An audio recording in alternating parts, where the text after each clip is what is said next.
Hello there and welcome back. Well, since the Daytona 500 is coming, I figured that it must be time to review another NASCAR game. And you can tell I'm already set because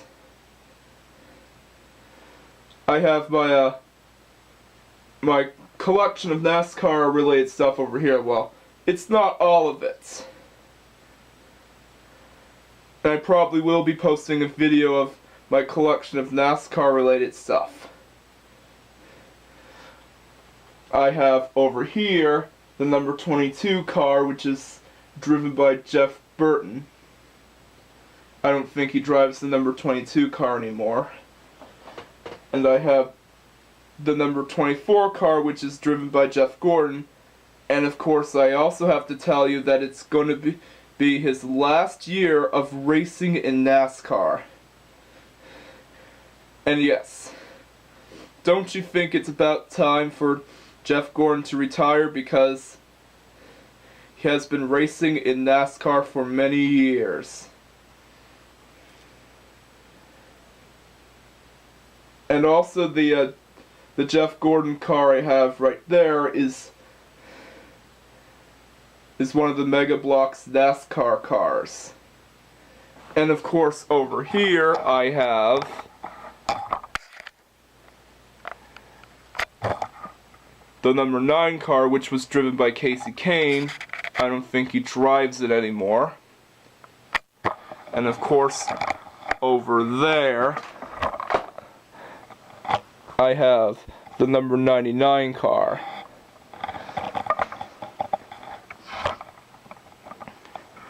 And the game we are going to be reviewing today is NASCAR 99.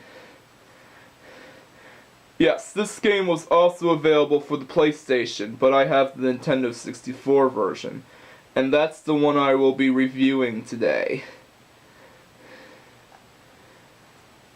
Well, there's not much to say about this game other than it's a classic NASCAR game, and of course it has all of your favorite NASCAR drivers in it. So, let's review NASCAR 99 for the Nintendo 64.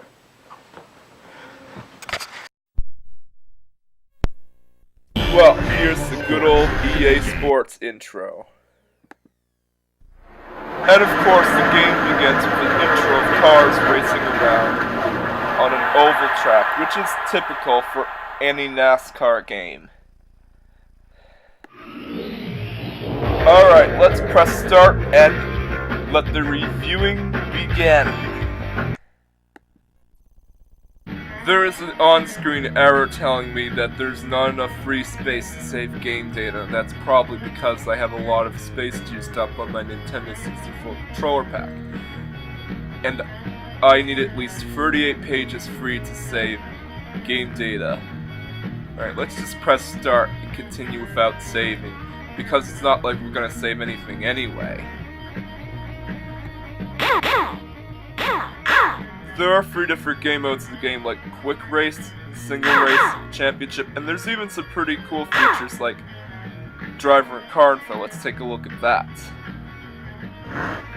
And yeah, you get to look at the information of your favorite NASCAR drivers and learn some fun facts about them. Like, for example, we're looking at the information of Jeff Gordon just because it's going to be his last year of racing in NASCAR, which would be this year, 2015. Alright, let's do Quick Race. And I also forgot to tell you that the other features are not even that special. Alright, so which car should we select? Let's select Jeff Gordon just because it's going to be his last year of racing in NASCAR. And this will also be the last time I will ever call him a bum. Because, guess what? He's not a bum anymore. Here we are, we're racing at the Atlanta Motor Speedway. Gentlemen, and I also have to tell you, your the soundtrack of this game is awesome. It is one of the best soundtracks to any Nintendo 64 The green flag game. is out and we are underway. Which soundtrack of the Nintendo 64 game do you think is the best? Ocarina of Time, F-Zero really X, or how about NASCAR 99? And the game itself is fairly decent. Oh, And yeah, I just bumped into the number 99 car. As they say, Robin's racing. So there's not much to say about this game. It's basically just a racing game. And it's decent. That's it. Man, oh man! Alright, so now that we talked about the game itself, there are some flaws in this game, and let's talk about one of them. In single race mode, you can select your own track, which is pretty cool, and there's a variety of tracks. But here's one of the tracks that they should have fixed, and you're about to see why.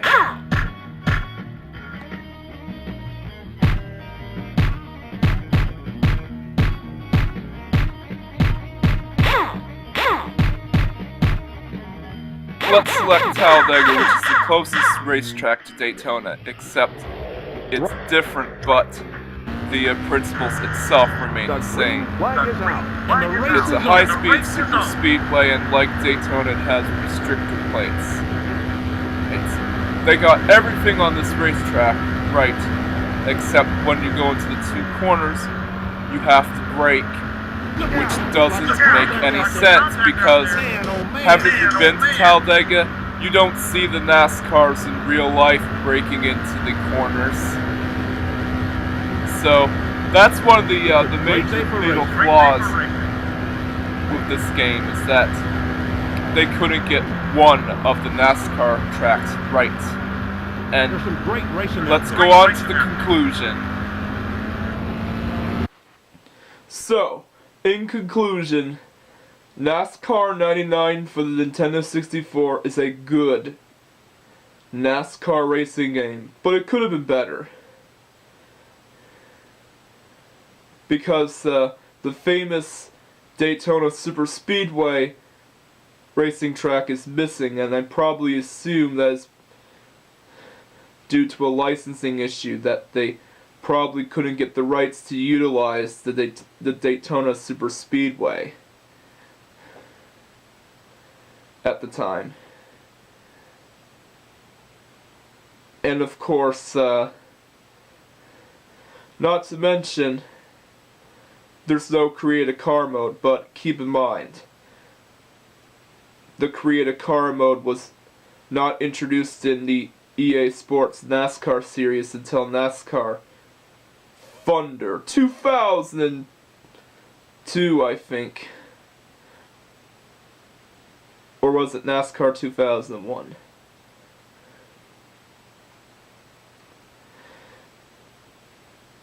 I give this game a 7 out of 10. It's good, but it could have been better.